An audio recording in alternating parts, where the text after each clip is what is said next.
الرحمن الرحيم. واحد صاحبي بيقول لي انت عمال تقول كاس الزفت كاس الزفت، ايه حكايه كاس الزفت دي؟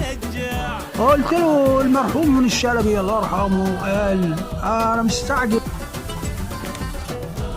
طبعا في ناس سالتني ايه موضوع كاس الزفت كاس الزفت اللي انت عمال تقولها.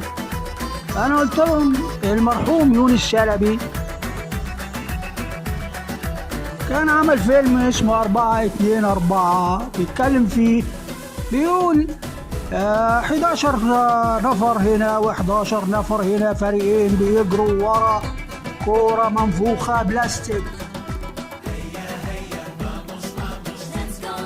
ده غير طبعا ان العدو بيستخدموا يوقعنا في بعض، وشفنا احداث المغرب والجزائر مثلا يعني. وكمان عشان يلهوا الناس، ايه فكر في الكورة يا راجل، هتفكر في ايه؟ فكر في الكورة يا راجل.